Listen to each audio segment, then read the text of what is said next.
गिरिडीह जिले के प्रसिद्ध चिकित्सक डॉक्टर प्रदीप सहाय हैं। आइए सर से बात करते हैं। सर, आपका स्वागत है। थैंक यू, धन्यवाद। बहुत लंबे समय से आप चिकित्सा के क्षेत्र में सराहनीय काम कर रहे हैं, पूरे शहर में आपकी चर्चा है। हमारे दर्शक जानना चाहेंगे कि आप मुख्य रूप से कौन कौन से रोगों का निदान करते हैं, इलाज करते हैं? देखिए, ऐसा है कि ये छोटी सी जगह है तो बहुत सारे रोगों को देखना पड़ता है, लेकिन मैं खास करके छाती और हृदय और डायबिटीज़ के मरीजों को देखना ज़्यादा पसंद करता हूँ। वैसे सभी तरह के मरीज आते हैं। अब जैसे मिर्गी के मरीज, तो उन लोगों को लगता है कि ये बहुत अच्छा इलाज करते हैं, तो बहुत मेरे पास आते हैं।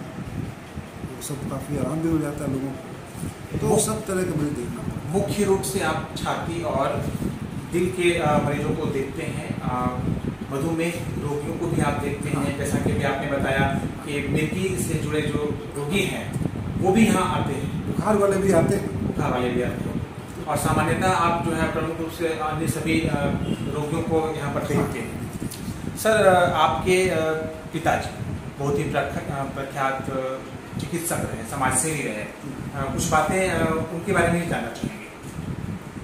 मेरे पिता का ऐसा है कि अपने पिता के इकलौते पुत्र थे और कोई चीज़ की कमी नहीं थी। मेडिकल कॉलेज जाते थे, गाड़ी में बैठ करके ड्राइवर ले जाता था, तो वहाँ से फिर लौट के आते थे तो एक नौकर उनका जूता खोलता था, एक नौकर उनका कोट उतारता था। उसके बाद वो हायर एजुकेशन के लिए यूके चले गए।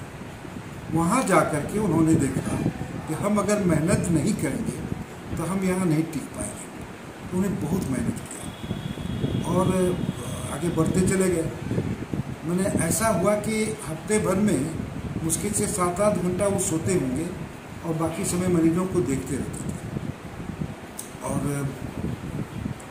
काफ़ी प्रख्यात हुए वहाँ, क्योंकि इंडियन डॉक्टर जो होते हैं विदेशों में जाते हैं, एक तो नॉलेज भी उनका अच्छा रहता है, दूसरा उनका व्यवहार बहुत अच्छा रहता है। बाहर के डॉक्टरों का व्यवहार थोड़ा प्रोफेशनल होता है।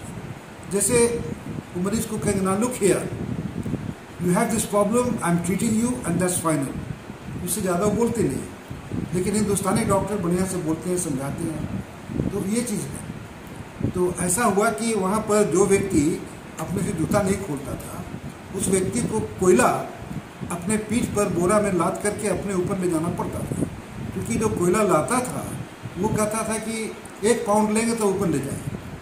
तो इस तरह से वो काम, मैंने अपना काम करने लगे, सीखने लगे और बहुत मेहनत किया।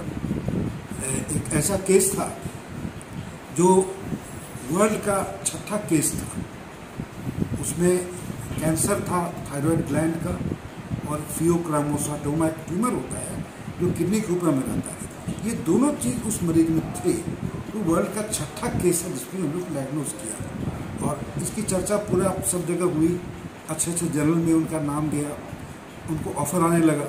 लेकिन तभी मेरे ग्रैंडफादर ने, दादाजी ने कहा कि तुम मेरे इकलौता बेटा हो, तुम 10 साल विलायत में रह गए, अब तुम इंडिया वापस आ जाओ। तो उनको इंडिया वापस आना पड़ा। और वो उनके बारे में सबसे बड़ी बात है, बहुत अच्छे स्पोर्ट्समैन थे, बहुत ट्रॉफीज उन्होंने लिया। और बिहार ओलंपिक हुआ था 1948 में, उसमें उन्होंने 10,000 मीटर रेस में प्रथम स्थान प्राप्त किया।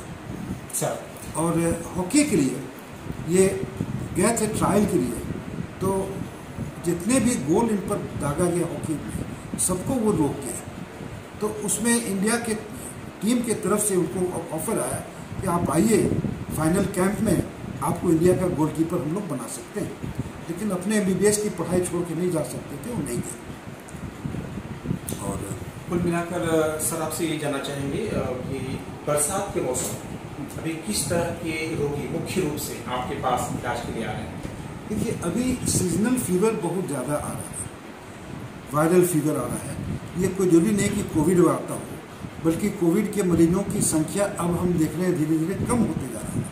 लेकिन वायरल फीवर का बहुत ज़्यादा प्रकोप भी है, और लोग वायरल फीवर लेके आते हैं और डरते हैं हमको कहीं कोविड तो नहीं है। तो कोविड का जांच कराते हैं तो बिरले ही कोई ऐसा निकलता है जिसको कोविड निकलता है।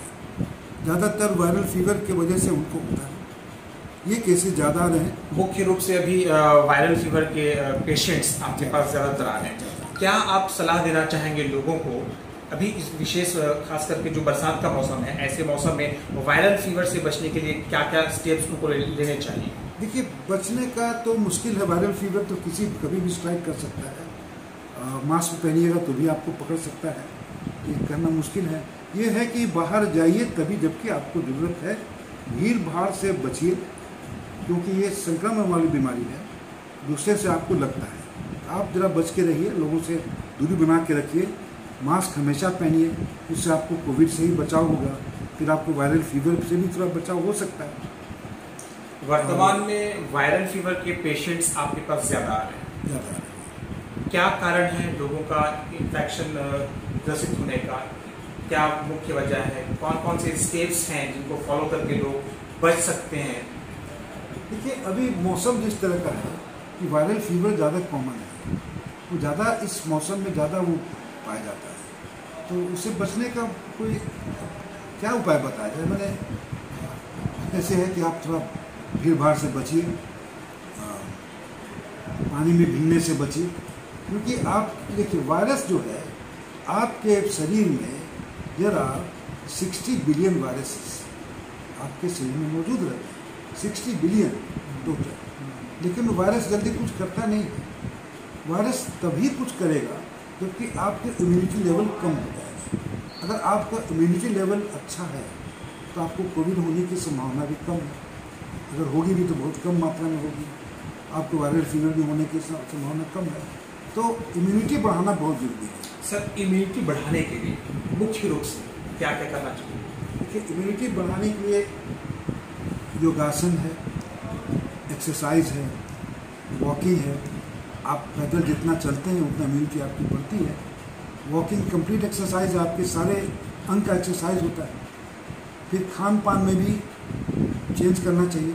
घी तेल का प्रयोग आप कम कीजिए और सादा खाना ज़्यादा खाइए। चावल रोटी सब्जी ज़्यादा खाइए, इससे आपकी इम्यूनिटी बढ़ सकती है।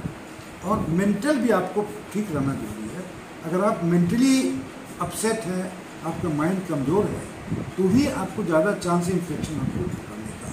ये भी बहुत इम्पोर्टेंट है। कोरोना महामारी की अगर बात की जाए सर, संक्षेप में आपसे जानना चाहेंगे, पहला और दूसरा लहर लगभग समाप्त हुआ, तीसरी लहर की संभावना है, क्या आप सलाह देना चाहेंगे लोगों को, जिससे ये जो आने वाला संभावित लहर है उसके चांसेस जो है उसको कम से कम करने की कोशिश किया जाए?